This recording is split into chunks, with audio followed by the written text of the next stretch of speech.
I love having you in the Confident Homeschool Mom Collective because you're that Enneagram 8 leadership kind of energy. And I think it's useful for all of us. You just trust your gut, you trust your instinct, and it's a beautiful contribution. But it's different when we're spending time alone, you and me. Yeah.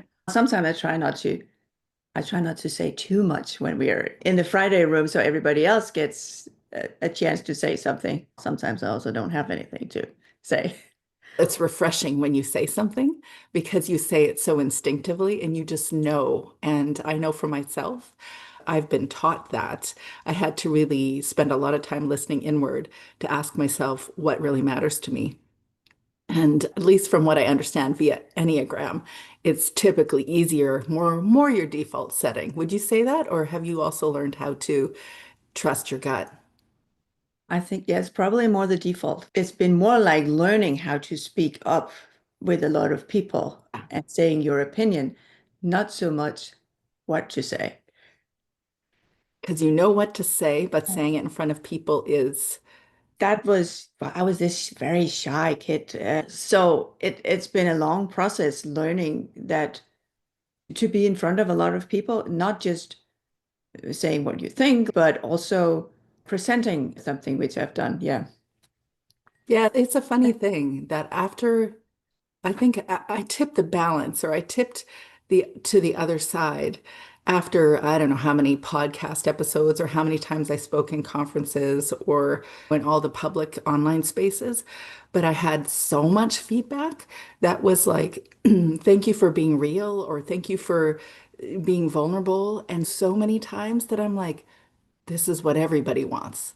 This isn't just what I was taught. And of course, it works. It really makes me feel more alive and satisfied. But it actually makes everybody else go, can I be like that? Can I do that for myself? And I'm here to say, yeah, you really can. And it was activating for me.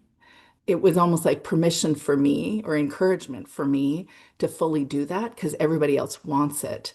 So, yeah, you can do it. You have the gut instinct to speak what makes the most sense to you. You just see things very clearly. And I love that about you. I wish actually you would share more in the group and just say, hey, have you considered this? Because I know that the rest of us are going, ah, wow, confidence. That's what it looks like on the outside, confidence. Okay. Yeah. Because I don't really think about that. Sometimes I think, Mhm. okay, oh, this now she's annoying. She's just saying something again. Yeah. No, actually, exactly the Yeah. opposite is, at least from my perspective. Yeah. Yeah. Thank you.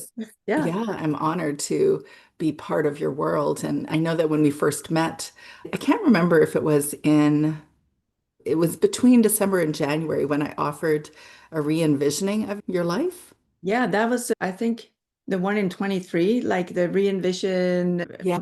around the new year. And I had Yeah. so many plans for that year, and that got turned upside down very Yeah. quickly. But Yeah. but then we got to coach anyway, which I had a plan for, but it started a little later than I planned. Yeah. Life or something. Yeah. So I'm curious, do you remember when we first met, what it was, or even where we met, or what drew you to moving toward coaching? First of all, I've been listening to your podcast. I've read your book before, and Mhm. it started probably during the third year of homeschooling. You lose yourself a little bit, and it gets very stressful. And eventually, I knew like it would be nice to talk to someone about it because a lot of the friends I have, they do not homeschool, so they don't know how it is. Yeah. And yes, I'm a member of a group of homeschoolers, it's a social group. So of course we talk, but what it drew me to be coached by you, especially, is you've already been through it all. Mhm. So someone who getting to the other side, that would be nice because for my homeschool friends, we all in the middle of it. Yeah. Yeah. Yeah. Tell me more about, okay, I could go in two directions here, but I want to make sure to put a pin on the conversation about how everyone is experiencing it, but they're trying to just keep their head above water. That's what I see. So they're not all having these super deep conversations, or maybe they are, but they're not able to guide each other along the way. But I'm curious about this losing yourself thing. What did that feel like, or what did that look like for you? It's more, who am I besides being a mom and now a homeschool mom? I remember thinking about it already. So, yeah, we have twins. We have one, and then we had twins. And I had three little kids, all in diapers, under 3 years old for a while. So, when I got to the surface a little bit, when the twins were around 2, 3 years old, it started thinking, whoa, who am I actually? Because it's so overwhelming. And starting to think a little bit like, because I thought they were going to school. When they're all in school, what are you going to do? Who are you? What do you want to do anymore? Because actually, I always wanted to be a mom. Yeah. Yeah, so I think that's like losing yourself. What do I believe in? What do I want to work with when you're Yeah. not exactly working with little kids anymore? So what was the shift then? If you were thinking about that when your kids were all three under three, which like, oh my goodness, I just want to pause and give you a moment here.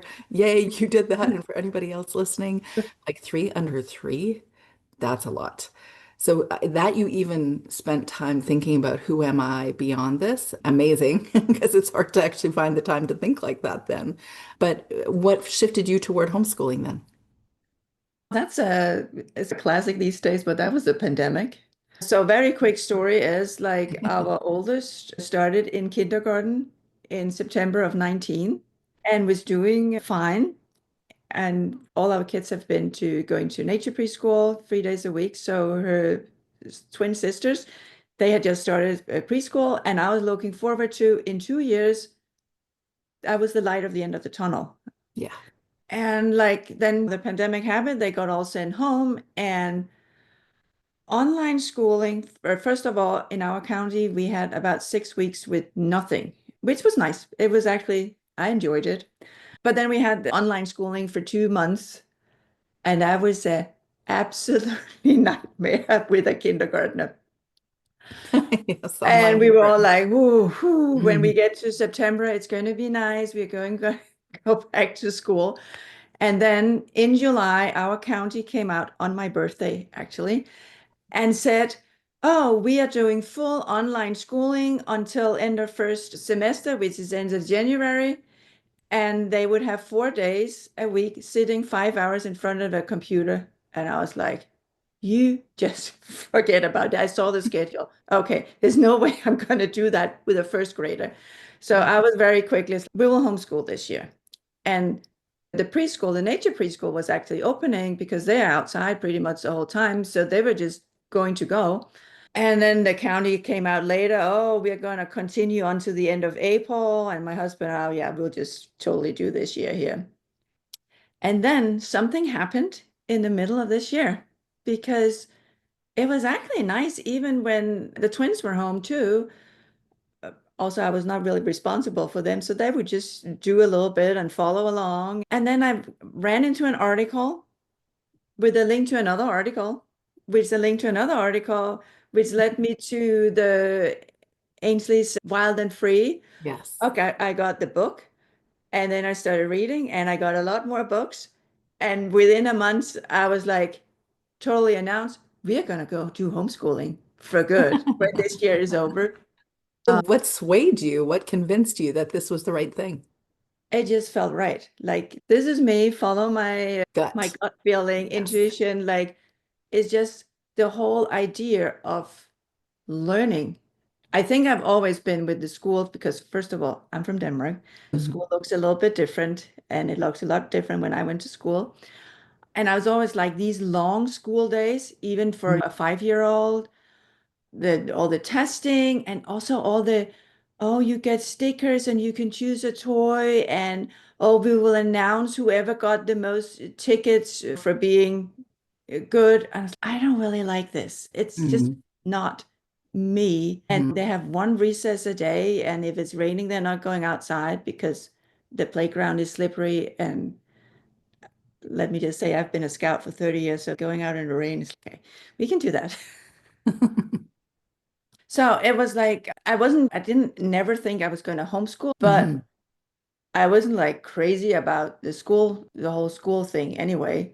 So that's how we ended up with the homeschooling. Oh, we'll take it a year at a time. And see how it go. And if you're all almost killing each other, we better do something else. So how old are your kids now? So our oldest is 11 and the twins are 9. Yeah, so we've been homeschooling for 5 years now. And we had some point like a little over a year ago, our oldest has read like a graphic novel, All's Fair in middle school, about this homeschooler starts middle school, and our oldest daughter was all gung-ho about, oh, I'm gonna start middle school. And I was like, okay, yeah, next year is your kind of fifth grade year. Let's just think about it later. Yeah. Now it's been yeah, I think I might want to go to high school. So last year she Yeah. was in grade 4 and she was She going was in into grade grade 5. 4 and we're in Maryland and middle school here is grade 6 to 8. Oh So she yeah. would have another year in elementary school before she could go. And then I already knew it back then. She would change her mind. But yeah, I'm curious what she thinks is or what was her reason for getting curious about it, the book. the book, because it sounded really great. And I think the story ends around Halloween. So it was only A the main month? character only got 2 months. She only Yeah. heard 2 months. Yeah. Yes. Oh, that's interesting. Yeah, it's tricky for homeschool kids because they're exposed to this fun narrative about how school is so wonderful. And I know my kids were exposed to iCarly, if anybody is from my generation of homeschooling. And so they would hear all the fun stuff that would happen during the school day. And when a couple of them actually did go to high school, then they discovered it was not like that. It wasn't like that at all. That wasn't the intention. It wasn't just fun, hang out with friends. And actually, as a side note, it's so funny to me that people say, what about socialization? And yet in class, you're not supposed to be socializing. Somehow that conversation point still comes up. I'm curious if you look back to the point where your kids were all 3 under 3.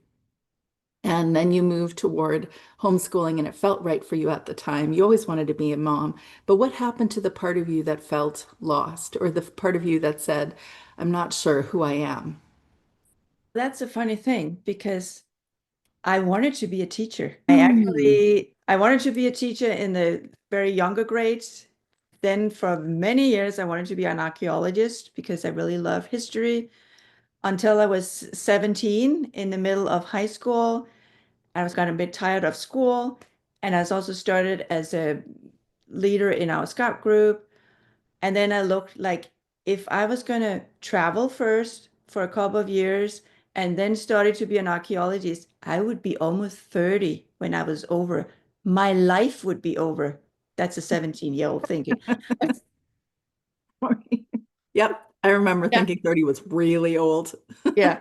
So I went into the teacher. I actually started at a teacher's college, but felt like by that time, I've already been a scout leader for several years. I'd actually been an au pair for a family. So I was already used to dealing with kids. And then the teachers college, at least in Denmark here, I was like, you're supposed to teach me how to take care of kids, but I'm not really learning that. Oh, So in the middle, I stopped and totally changed direction. But the funny thing is, everything I've touched, I was a scout leader for many years, but I end up teaching or being the guide or mentor or something with most jobs, like everything I touch. So when I decided the homeschooling thing, I was like, yeah, this is like you are following the red thread in your life because this is apparently what you are meant to do. It has right. something with teaching, education. So the pieces fell into place at that So point. it feels aligned to who you are Yeah, and what you're supposed to be yeah, doing. yeah. Yeah, that's really beautiful. Yeah, I usually hear conversations about teachers that came away from the education system and moved toward homeschooling and then had to transform how they did it. In fact, I had a conversation the last couple of weeks with one particular mom who's a master's educated award educator or awarded educator. And she shared with me that I could share this because I said, this is too funny. And I'm not going to remember how she put it exactly, but she said something like, the benefit that she has as a teacher is that she knows that lesson plans are unnecessary and people don't have to worry about lesson plans. And I thought it was so funny the way that she shared that. But oftentimes, when teachers are moving away from education, they realize that they have to deschool their perceptions on what an education really is to move into a one-on-one individualized approach to education. And so I happen to know your story that you're moving more to, I think you call it child or interest-led learning. I'll let you speak on that. But I also hear you saying that you actually moved into the teacher role, which you felt called to do. So that's really cool. Yeah. And then you learn a little bit, like she said, you don't need a lesson plan. You like all this plan teaching, and you feel like you have to teach them something. Yeah. They learn all the time. Actually just have to be there and support it. Yes. And yeah, then you can come up with ideas and what we're Mhm. doing. And sometimes it catches on and other times it doesn't. Was that an easy transition for you to move from the conventional homeschool or educational approach to that interest-led learning? And remind me if you call it interest-led learning. I know you have a Yeah. specific phrase. Yeah. I call it interest-led learning Yeah. because it if I'm gonna put it all in one big bag, it's not just children, it's not like just Mhm. child-led, it's everybody learn by their interests. Yeah, so true. Yeah, so where now I lost the thread a little bit here. Moving from Moving traditional from, yeah, homeschool. from regular. So we actually I never went out and bought a curriculum. Mhm. I've really been this weird starting homeschool mom because I got a couple of workbooks and I signed her up, our oldest daughter up for that online math program they had used at her school because she liked it. And I thought, Mhm. okay, math, how do I really can make it fun? So let's stay with that. And then we just move our way. I've used some from some curriculums, but never anything fixed like, oh, we have to follow this all the time. I actually only get it like a month or two before I had these review with the county. Okay, we have to do some workbooks because I have to have something I can show them. We have actually done something. But yeah, so it just got more and more clear that Mhm. this is the best way to learn. Both Mhm. from watching my children, but also from all like I've been reading, been listening to a podcast, and it makes sense to me. Mhm. It so makes sense that this is how we learn. This is also what the world needs because the world is not like when I went to school. And sometimes I feel really sad for especially the kids in high school right now because Mhm. what they have been trained to do the past 13 years, that's not the world that is going to be when they come out, and especially not in 10 years.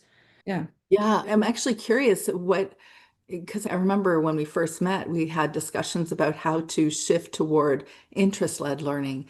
And the idea stirred inside of you, but how did you get a really clear vision of it? Or maybe I should ask, what were the things that were hard for you to get past? What were the elements, whether they were other people or ideas that were difficult to get past in order to do that customized approach to education? First of all, of course, also my own ideas because I went to school too. And that whole thing that also the majority of the children still goes to school and Mhm. parents think that's the only way you'll get a good life after. I also had to get past my husband because he also Mhm. went to school and Yeah. not to he's an economist, so he's very analytical. And to get into this is the way we are moving. We also Mhm. still gonna have some math classes because otherwise I would Mhm. never I will never get through with this here. But yeah, and I think yeah, I started writing a lot in a journal for myself, like about like more about me, not so much sitting and writing about education, but what do I really want? Mhm. Who am I? What all these kind of questions like what is my main things I want to go after? That was like the interest-led learning. That was this whole year it's been like this straight that comes up. This is what I want to try because I think at the end it will make a more calm environment in our home. It will be better for the girls later in life that they know how to They know Hmm. how to dive into what interests them and not feel like it's another task you have to cross out. And yes, of course, there are things that sometimes you have to do in life, but Interesting you say that because I had a conversation not long ago with one of my girls who decided that she didn't want to continue with college. And she's a whip smart kid who has interest still in politics and economics and philosophy and all these deep things. And so she does deep dives on them, whether it's in conversations with people or certain courses. And she's fully engaged, but she actually said to me directly, I'm so glad that you had the perspective that you had, or it shifted to really include an individualized approach because now I feel like I have permission to do what I'm doing purposefully. And I'm like, actually, and she added, so that I didn't have to have a baggage of 60,000 or $70,000 in debt, whether it's ours or hers. And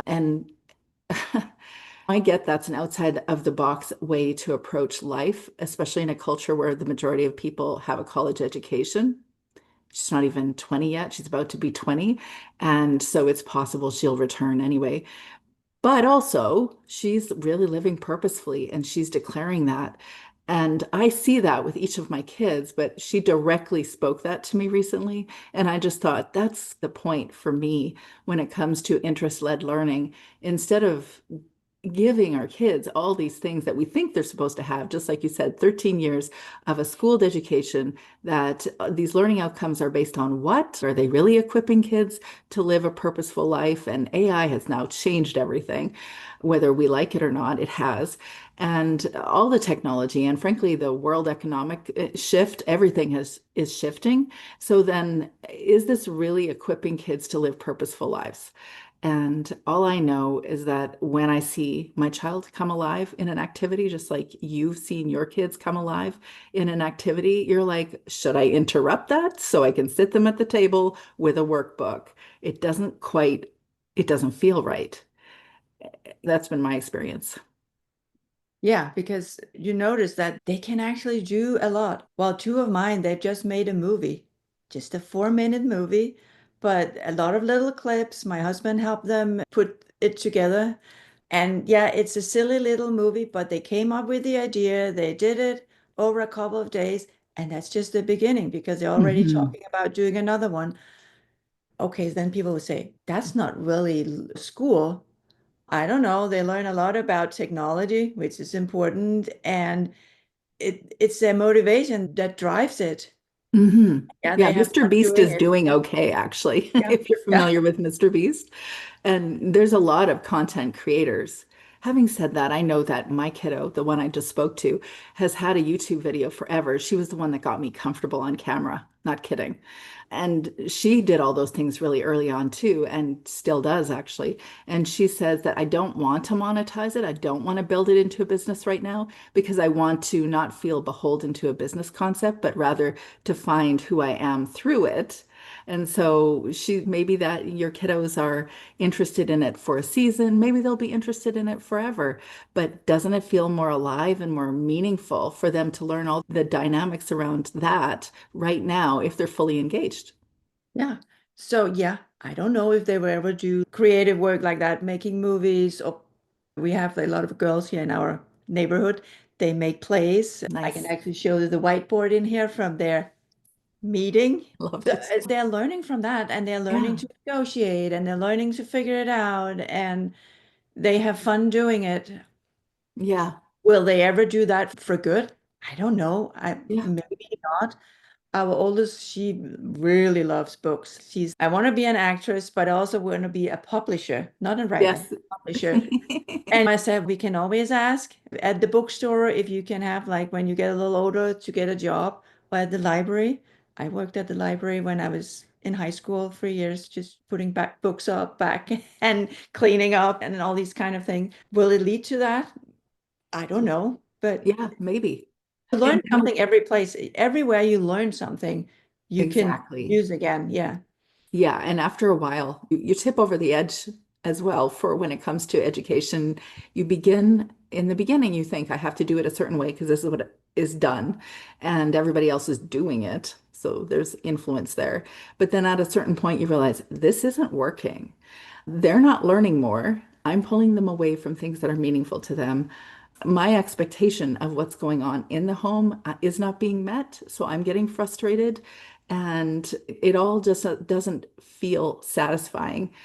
And I'm trying to play two roles, mother and teacher. That's not working. And so then at some point, and it often is in the third or fourth year, I have conversations with people typically in the third or fourth year, sometimes earlier, sometimes later, but that's a common time where they're like, okay, I'm either done with this or we're going to have to do things differently, which is a beautiful moment because I see it as beautiful because I can see that means you're about to embark on your journey. That sounds so cliche. You're about to begin creating your homeschool that's uniquely whatever your family name is. That's your homeschool. The people in it, the kids, the parents, that combination of things becomes your homeschool. And that's a satisfying place to be. And you recognize that learning is learning. Having said that, I want to bring that up, that conversation point about your husband has certain ideas around economics or math classes. And I think that's really important. That is what makes your homeschool. That as parents, we also want to introduce our kids to certain things for certain reasons. And that's great. That's as it should be. They were born into our families for a reason, I believe. And therefore, they're influenced by us and our interests and the things we think are really important for our kids to know. And I suspect that in both yours and my homes, there is a common overlap because it certainly is a passion of my husband's too. But we come to understand that certain things are valuable because our parents value them. And so I don't think it's something that we should avoid is when we're focusing on interest-led learning, we shouldn't avoid having conversations about what mom and dad think are important. Yeah. And mom and dad, they have different interests, which they want to give to their kids. Like you want to show it to them, and hopefully maybe they'll get involved or maybe not. Yeah. Yeah. I've even had kids surprise me. I think I shared this in the collective last week, where one of my kids was like, actually, same kiddo as before. She shared with me she loved Diary of a Wimpy Kid. The kid can read. She understands large concepts, but she just loved these graphic novels. And I'm like, oh, this does not fit my classical homeschooler mindset or Charlotte Mason, or that is definitely, can you call that a living book? Except that it's living on film. But she loved those. And all of a sudden, she says to me, she told me she doesn't like doing history, but then a few months later, she tells me, Mom, I need to take a history course. I'm like, a history course? Okay. And somehow, somewhere in her friend group, she'd heard that somebody understood something that she didn't know, and now she needed to know that too. And so, my whole point is whether it's coming, interests are coming from the child, or they're coming from their peer group, or they learn about it in the greater world, or they come across it naturally in the world, or it comes from their parents, they're getting a very robust conversation or education over the course of their years. Yeah, I agree. Yeah, it's yeah, I get amazed too. Like sometimes when what they come up with, what they read, and then they want to look into something else, or they want to try some kind of experiment because they either watch it on a show or they read about it, so now they want to do it themselves. Yeah, exactly. It's a very fun life when you're approaching it that way. Yeah. So, how did coaching help you better understand yourself? You were speaking earlier that you spent a lot of time exploring in on paper or journaling about you and coming to understand you. So, as a mom or as a homeschooler or simply as Sigbrit, how do you understand yourself better now? I might feel more rooted in who I am, Mm, and feel more secure in it, more confident. This yeah, is me. And yeah, it's take it or leave it. I love that. This is who I am. It actually also helped with taking those enneagram tests. Yes. Yeah, I actually took two different tests and they both came out with the same answer. So I guess I'm an 8, but that fitted really well. And that was really also helping in understanding me, Yeah. why I react in certain ways, Mm, why I do certain things. So when you first identified the Enneagram 8, what I understand from a lot of people is that you can look at a list of there's nine, Ennea means nine, but Enneagram descriptions and then come to the conclusion that the one that you like the least and would definitely not want to be is you. That's what they say. You don't actually have to spend money on this. You can just look at it and go, ooh, that looks like somebody I don't want to be. I had that experience about being a two. What about you? Was that your instinct, or did you just go, nope, their description just seemed clear? I think probably mostly this is fitting. Yeah, This is, ooh, it's, yeah, it can be a little scary because it's like, it also brings out your not so nice sides of you, and where you might have to, ooh, maybe I have to rethink how I say things sometimes. But it was very fitting. It was like, yep, there's no doubt this is me. I love that. And I want to break into song, the This Is Me by the Greatest Showman. That's what I'm thinking of when you're saying that. I love that that got a whole lot clearer for you. I know that upcoming in the collective, we'll be discussing the book, The Myths of Imperfection. Nope, not the myth, The Gifts of Imperfection by Brené Brown. And the entire discussion is focused on the capacity to address our shame and our fears, being vulnerable with other people, which enables us to be our authentic selves and also creates deeper connection with other people. And I've learned from Enneagram study that Enneagram 8 is tricky because they especially feel a guardedness around the vulnerability because it feels risky to put that outside of us. And having said that, everyone has a challenge to be vulnerable for good reasons over the course of our lives. But there's something unique about Enneagram 8 finds it even trickier to be vulnerable. Do you find that, or is that not applicable? Yeah, it depends on the situation, but yeah, I can find it to say how I really feel when it's the down days, like when you really feel like, oh man, I'll just pack my bags and leave and I'll Hmm. never come back. You don't really go out and tell that much.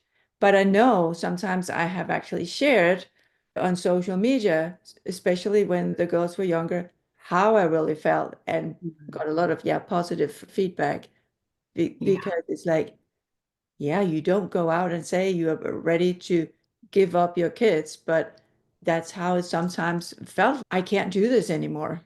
yeah, But yeah, for most people, of course you don't, because most people it's your kids. So you do what you have to do and then you get over it and then there's nice days. But yeah, I have sometimes shared like this is not so great. Yeah. I And I was really appreciate you getting sharing that. I hear that often from moms, various confessions that really don't sound palatable outside of us, especially for we can hear it from other people, but we have a hard time acknowledging it within ourselves and saying it out loud. But the truth is, I hear it a lot. So I appreciate you sharing that. yeah, because I think we need to get it out because even when you're among friends and other homeschoolers, you don't really share super much about how tough it is sometimes. Yeah. Like why you really have to dig deep and how it affects the whole family life, not just with the kids, but with your partner. That also comes in because especially if your partner, the first 4 years, I was lucky that my husband actually worked from home, but now he's back at the office. And like he or the other partner doesn't see what's going on most of the day. And Yeah. when they come back, you get the one who has been home, like, is totally, whew, now I've said the same thing 50 times. So I'm not as patient as I was at 8 o'clock this morning. Now it's 7 at night, and I'm not this patient anymore. Yes. Yeah. You The touch other on a one can be like a conversation. little bit like, oh, why? Oh, you don't have to say it like that. And the kid couldn't, it's not her fault. But yeah. Yeah, you're touching on a conversation point that also comes up repeatedly in coaching. The relationship between typically homeschool mom, who is the dominant homeschool parent. And then her partner, which isn't always male, but it is often. And so the husband comes home and has a different experience of what's going on at home. Now, he's already had his very busy, saturated day, but coming home and has a perspective on what's going on there. And sometimes it's very supportive, and sometimes it grows in understanding and it's very supportive. But there are times where, like, I have walked alongside many women who either have a very disjointed, disconnected relationship with their partner, or sometimes even considering separating. Certainly, I remember one mom did decide to separate. And then there was lots of moms that feel the pressure of doing it the right way with their partner. And there's the conversation points around, like, for instance, one family came to me and she felt very pressured. Her husband insisted that if she's going to homeschool, these are the conditions that it's under. And oftentimes I hear, I can do this, but I've got 1 year. But okay, that sounds reasonable because this is his kids too. So he wants to have an influence on what's going on. So his buy-in is 100% necessary. Also, this one particular scenario, someone had asked me, can you get my kindergarten and I think it was my preschool or 4-year-old child to a 95th percentile in reading and writing by the end of the year? And I said, no, I cannot. And I would also encourage you to consider that this might not be your goal. And she didn't care for what I said because somehow she believed that she could accomplish this. And maybe she could. Maybe I just don't think it's a healthy choice. Sometimes there's that level of pressure between partners, and that's really tricky to navigate. Yeah, I'll say when you homeschool, and even my husband is pretty involved, even though now he's at work, but he's still pretty involved. Yeah. But it requires a lot of talks, Hmm. the partners between them, and not just about the homeschool. It's about how we see each other. How was our life before? Because of course you know something about each other, but like, how did you experience it, your childhood? Like we talked about in the collective, like last time, the love language, Hmm. that's highly important to know because otherwise you don't really meet sometimes. Yeah. So yeah, having a lot of discussions, like deep talks about Yes. other things than just the homeschooling, but about your life. How do we want to live our life? What's our priorities?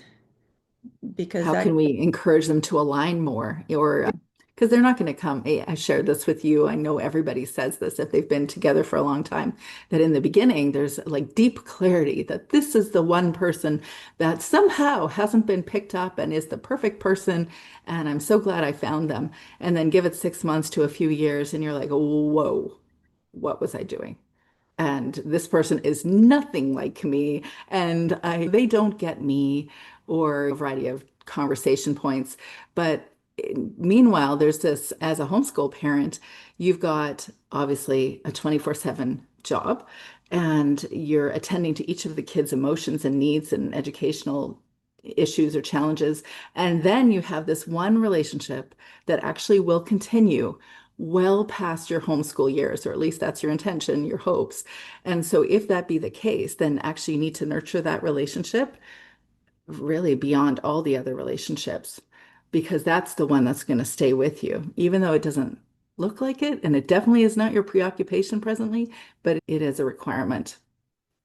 yeah, it's exactly the old Queen of Denmark once said, in a relationship, there's you, there's me, and then there's us. Oh, I So love that. you have to do your thing and you have to let your partner do their thing, but you also have to have something combined. Yeah, You can't end up living kind of separate lives, and I have a feeling a lot of people end up doing that I love that. I love that you're because quoting the life Queen goes of so Denmark. busy. Yeah. Yeah, we have such an idealized version, or at least I've heard it so often from a North American perspective on what it's like to live in Sweden, Finland, Denmark, and how the education system is just perfect. Yeah. Yeah. Yes, there's me, there's you, and there's us. Yeah. I've also learned another thing. That's from a former coworker of mine who was, what was she, like probably 20 years older. But as she said, when I got married, she says, just make sure because you will, those things that upset you now, that's the same thing you will be arguing and discussing in 30 years because Yeah. that's where you're different. So just make sure there's not 25 issues, but Yeah, I love that. just, Yeah, and I and heard in that's my why we're first really year. gone with because it is after almost 20 years now. It is, yeah, it's the same. If we get into an argument or discussion, the bottom line, it's the same kind of topics that triggers it. Yeah, and I heard in the first year too, the top 10 things that annoy you, like you won't put the towel back on the hook or something like that. You're gonna have to accept that's what's happening because it's not changing, and you're just gonna lose your mind over the course of time. So focus your energies on the things that matter most. But we should maybe go into a conversation just on this because this one could be, honestly, it could be like a full season, just this right here. But I want to shift to another one that is also a very common conversation point for many people that come to hang out with me. They'll describe it differently, but commonly it's I'm losing my mind, or this is so frustrating, or my kids aren't motivated anymore. And I see it as there's many reasons why this might be, but oftentimes it's about our big emotions, and we are feeling a lot of feelings, but we're trying to power through the emotions, not address them, and just get something done. So, can you share your relationship to emotion and how it has changed over time? Wow. Yeah, I usually say if I really get upset, it's be prepared for Hurricane Category 5. I love It will that. blow. How frequently do you go through the alphabet? Because I know they go by the alphabet, A, B, C, D, E. Like, are you at? Hopefully not. So we only get up in a year, maybe to E. I don't know. Oh, really? Um, Oh, that's yeah. nothing, girlfriend. uh, but yeah, and of course, as I get older, you learn to be more calm, start thinking. You also learn, my husband also learned now, I'm going for a walk. I just need to cool down because I remember in the beginning, he's the really want to talk it over, and I'm not in a stage right now where I can talk calmly and see reason. I need to calm down first. So that's something he had to learn that we cannot keep digging into it when I'm still upset. Yeah, it won't work. Yeah. So, yeah, you learn to control it and you also learn the thing to accept, especially with your children. Accept who they are. And that's sometimes difficult, especially if they're very different from you. And I can use our oldest as an example. She's very talkative and she can be very silly. And silly is probably the last adjective anyone would put on me, except if I've got too much red wine. But so there, she's totally different. And this is where I can have a problem. Okay, now it's time to stop with the silliness. And she doesn't stop. And I can't understand. Why can't you just snap out of it? Because I will be able to do that. Then it just continues. So Mm. that's an example of where we are totally different personalities. And it takes a while to understand. Yeah, both with the talkative, and she asked lots of questions, which I started to think it's, yeah, it is good, but yeah, it's sometimes very annoying, especially if I'm doing something else. But also we have one of the twins. She really likes her own to do her own thing. Don't tell her what to do. You will get totally pushback. And that's me. Yeah. She's so much like personality wise, she's so much like me. And maybe I can understand it better than the other one with the silliness, but it's still hard to deal with. Yeah. So, how do you deal with it You learn that pushing your way is not going to work. with that It's personality? yeah, Yeah. it's being calm, talking, also setting your boundaries. Okay, I don't Mhm. want to would deal with it this year, so I'm leaving the conversation right now.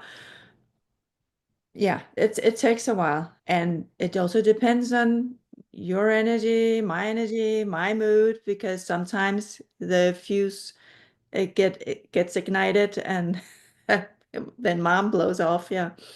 And Yeah, other that times that, pause that yeah. you're speaking to, if I remember that early on, that I thought it would be next to impossible to slow it down a bit. And because it was just instinct, it was the first thing. It was practiced. I was so practiced in just doing that. And I can't remember who said it or if I read it somewhere, but nothing has to be addressed right now. And part of my challenge was that it felt like it did. There was something that felt very alarming inside of me that have to figure out how to address this gap or this tear, this relational disconnect. It felt really threatening for me. So then I would instinctively try to make it better, but you can't make something better, especially if it involves another person. You can't make them be fully present and not be reactive. And so what you just said about I need to take a pause, that was a practice for me. I speak to it repeatedly, partly because you hear it everywhere. And so everybody knows what that means. But also, I know from experience, you need to allow yourself to feel the feelings of whatever's happening, to acknowledge it to yourself. And like I've said before, doing it in front of a mirror is really helpful because you distance yourself from yourself. You see yourself as a separate human. And then the emotion can dissipate so that you can bring that prefrontal cortex back to the conversation. Yeah. And then you can pick the conversation up later when everybody is more calm. And you might have also, at least for me, I've thought about what do I want to say, like in a more constructive way, so we can move past some issues and maybe if it's the girls can learn from it. Yeah, But it's not a process that's done in a week. It's an ongoing thing exactly. where How everyone many gets a times? little Yeah. better. Yeah, each I've time. had so many Yeah. conversations like that of, okay, how do I do this? And I'm like, I get it. It feels very desperate sometimes that things feel so chaotic or so disconnected and that I just want it to be done. Or I feel so overwhelmed by the energy for so long that I just want it to be done. But it doesn't actually work because we're human beings. And these are, if we haven't figured it all out at our age, imagine not having had any practice or any training, but you just have your guttural reactions or your emotional reactions when you're young. It'll take a while to figure out how to deal with it. It's also about you modeling to your kids. And I'll say a lot of times I feel, oh man, I'm doing it have a really bad job at modeling how to react in certain situations. And yeah, there's been a couple where I'm definitely not proud of myself, what I did here. But you just, yeah, like you cannot be perfect and you just have to move on. And I'm pretty sure there's a lot of people out there who have done the same things sometimes, but that's not what you put on social media. So that's not the picture we see. That's not what you talk about. Yeah, that I think this actually conversation point is so important. It's worth stopping and just pausing and saying, literally, every one of us has been there. Part of the reason why I come to this conversation in general is that I know that I didn't have any training. In fact, I had the exact opposite. I had training to be reactive, to hide, to be afraid and try to unhealthily attach. I did all the things that are not healthy, and I did it right in front of my kids. And I don't like it. It's not like I'm lauding it, but I also know that it is an inevitability when you haven't been trained otherwise or taught otherwise. And so when Maya Angelou says, what is her quote? Something like, when you know better, do better. That is all of our realities, no matter where we began our learning, our emotional training, or our relational training. We all have that responsibility to do better when you know better. But the reality is, we all don't know better when our kids enter the world. In fact, they are a remarkable opportunity to learn from Mm. them, Yeah, I agree. Yeah. which is to me the relief or the point at which things can shift. And I remember having a conversation with Sarah Susanka from Not So Big Life. She wrote the book Not So Big Life and Not So Big House. And she's not a mom, but she shared to me the deepest maternal or mother wisdom that I've heard on this podcast. It was, or at least the most soothing. And she shared when I asked her, what do you do when you hear a mom, which I'd heard the day before, someone say, what do I do? I think I screwed up my kids. She said, you can't, because as soon as you learn what you need to learn, you make a shift and you immediately are open and inviting them to move toward that shift. It doesn't mean that they're always going to choose it. That's the truth. We know it. We know it in our soul that it doesn't necessarily mean that they'll choose to shift with you, or it may take a long time. But all of a sudden, as soon as you moved a shift towards growth and something true and more meaningful, then they're invited to that as well. So there is not a moment where you can say, I point to this time when everything crumbled, everything was not good. So when you're having those moments, for those that are listening, I'm holding on to this conversation point because I know that it's deeply impacting for so many, that there isn't a point where you can not have a point of no return. There is always you being invited to being honest with yourself and then be willing to grow, because as soon as you shift, everything can shift. Yeah, it's an ongoing process too. Like when if you have those days where it's everything is chaos and you're feeling really depressed or sad or upset, Mhm. but yeah, take a few breaks by yourself and you can usually pull it back up because what am I doing good? Like, why am I actually here to? And then usually the answers comes in that you actually like what you're doing. You actually love your kids and your husband, and this is exactly what you wanted to do. If that's not Yeah. the answer, then you might have to rethink something. But I think most of the time, at least for me, is you come up with, yeah, this is what I wanted to do because basically I am living my dream life. I love that. And it's but there was just something that didn't was in the manuscript when I was young, when I was thinking about it. Yes, me neither, because I didn't wear jean jumpers and I thought my kids should be socialized. I really said those things. My manuscripts didn't say that two of my kids would arrive at the same time. Definitely not. Aha, yeah, I bet. I can only imagine. Yes, well done. Looking back on the last 10 months or maybe year that we've got to spend time together, what would you say is the biggest shift in how you both homeschool and live today versus when we first started? I think I'm getting more relaxed. That's also why it's going into this more interest-led learning. I'm not so afraid that, oh, the whole thing is they're gonna fail their whole life or anything. Basically, I never thought that. And I might be one of those moms I've never thought about what is my kids going to do when they grow up. Like for me, it's only been like the few years ahead, not any, oh, I want them to be an architect or a doctor or whatever. I've never had any, it's been more like, oh, where are they now? Oh, maybe they want to do this, but maybe not. And then it shifts. But I am getting better at also blocking out when you hear something else, even though it comes in that, oh, they're doing these classes. Wow, we're not really doing anything of that. Oh, is it that's, oh, maybe they should do that. And then it's like really thinking back, no, I chose this part because I believe this is the right thing. Maybe this is the right for someone else. I'm so happy for you to say that, because that comparison bit, that one is really tricky.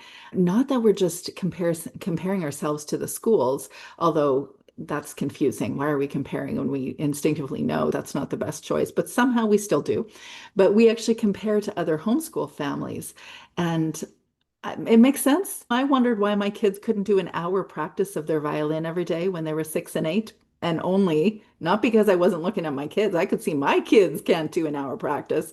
If I can get them to do 15 minutes of practice a day, I did well. But I remember another mom who was solidly 10 years younger than me, 7 kids, little baby and toddler, and she's getting her kids to do an hour violin practice. And I'm like, clearly she's doing it right. And yet I'm looking at her, and why am I comparing to that homeschool family when she is not me. Her kids are not my kids. And you just have to look back not at the kids that are around you in co-op, but the child that's right in front of you in your home and ask yourself, is this serving them? That's tricky to do. Sometimes we want to compare even within the homeschool community. Yeah, and I can make an example from yesterday. Our girls has camp this week, and our oldest is in her group is one of their friends. They take a homeschool class once a week from September to May. And one of their friends they've been in class with several years, and she has said, "Oh, she's not coming back this fall because she's going to do some kind of academy with some classes." And at the same time, it's like, "Ooh, ooh, should I send mine to do some math classes?" And Yeah. it's like, calm down. Now we're doing our thing. Yeah. But it like, ooh, Yeah, sometimes it yeah, gives you an idea of maybe you yeah, could do something different, yeah. or maybe they could, but there's no, my daughter, a different daughter, had shared with me last week, Mom, calculus is not that hard. It's really just understanding math in a different way. And but you have to know all of the basic math before you do calculus. And I'm listening to her going, please let this not be the universe calling me to understand calculus because I don't want to. But okay, fine. You see it as easy. I lost my train of thought. All I know is that I wasn't called to figure out calculus and explain it to the world. We're all different, but it's okay if she figures out how to do it. But should I then feel compelled that now I know I don't know calculus because I don't, and therefore now I have to do that? I don't think so. I don't think this is my purpose in life here. Yeah. That's also when homeschooling. You can't do it all. Can't Know it do it all. all. Yeah. So if they have an interest, they want to learn something and it's just not you, you just find someone who can teach them. And Yeah. in this day and time, there's so many classes online and more people are homeschooling and there's more classes you can take. So yeah, outsource a bit. Absolutely. Uh, Outsource it. How would you say you show up differently now for your kids, for yourself, even your leadership possibilities or your leadership hopes and opportunities? How do I show up more? I hope I show up more calm. I don't know if they will always agree on that. But yeah, I feel like as soon as I let go a little bit more, let them do their interest, we have a more calm way. But I Yeah. also learned over the spring here, where we had it pretty loose, mainly because I had a lot of projects around the house that needed taken care of. Yeah. They also need some structure.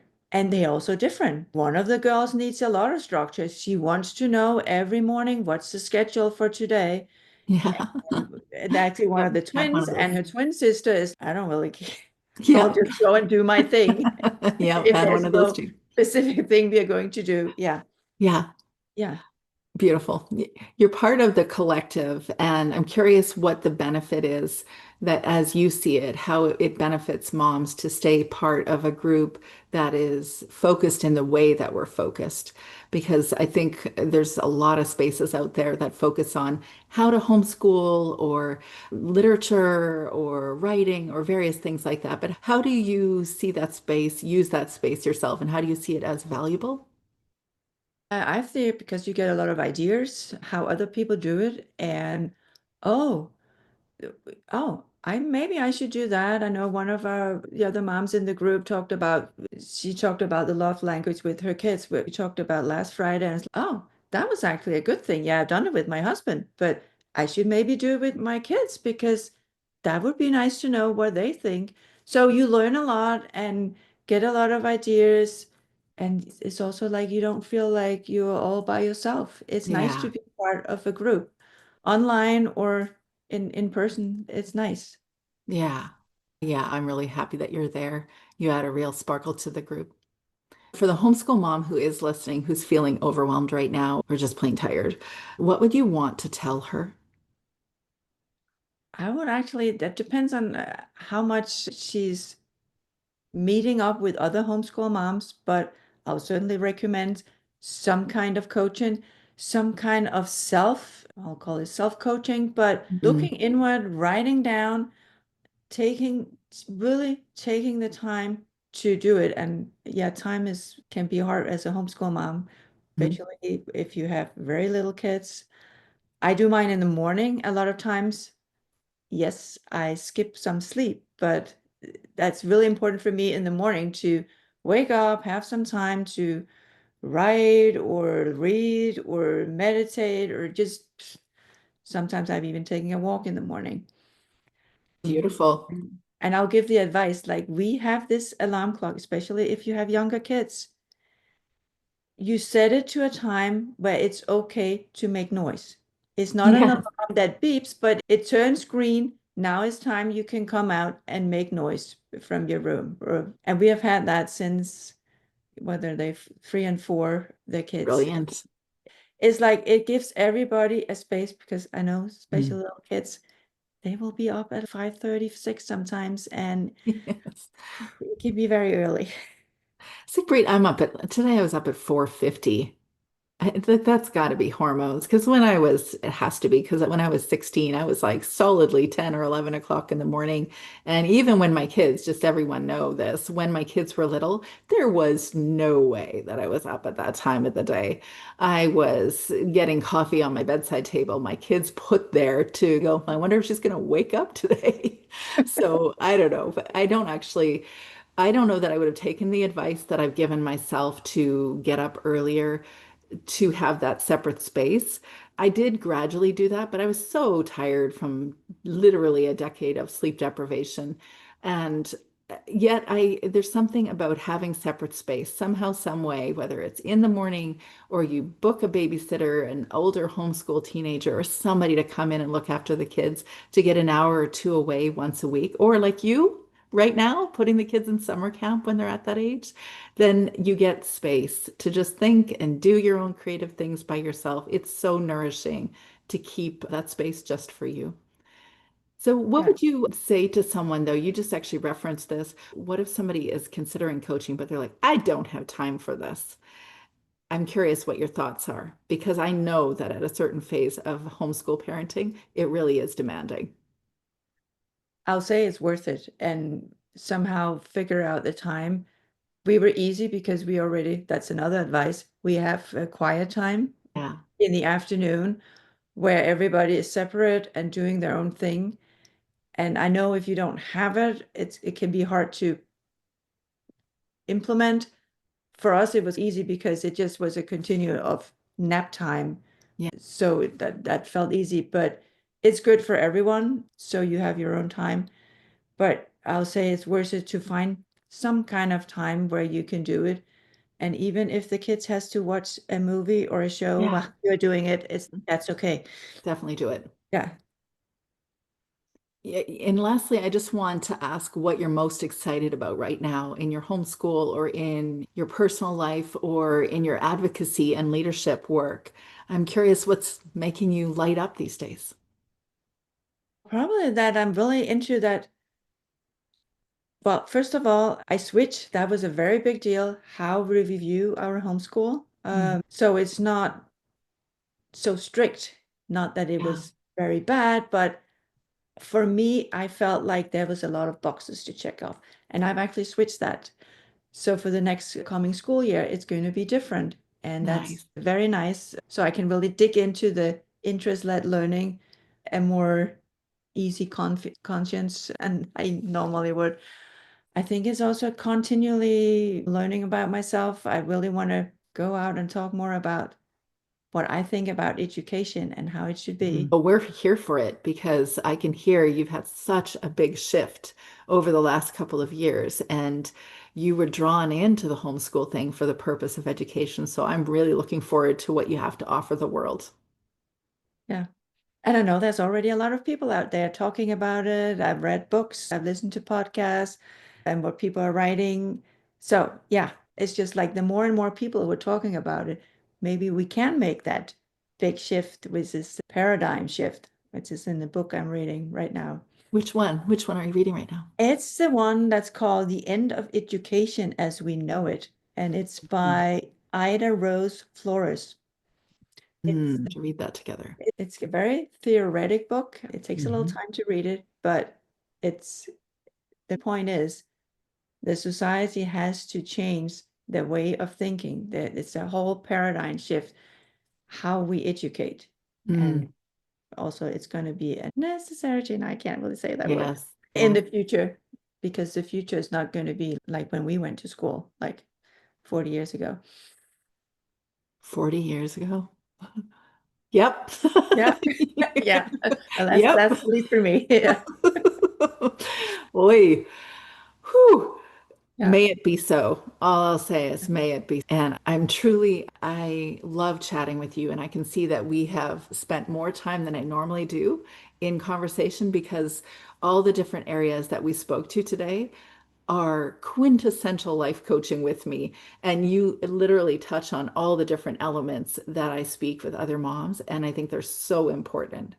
And I'm grateful to be spending life alongside you and getting to know you and share your homeschool world with me every Friday. But over the last year or so, I'm really glad to have met you. And I'm excited for whatever your future is going to bring for this role, as I see it, a leader in the educational shift. Well, thank you very much. It's been really nice to meet you and be part of your coaching and be part of the group. It has helped me a lot. Thank you, Um, Sigbrit. yeah, that's great. So Yeah. beautiful.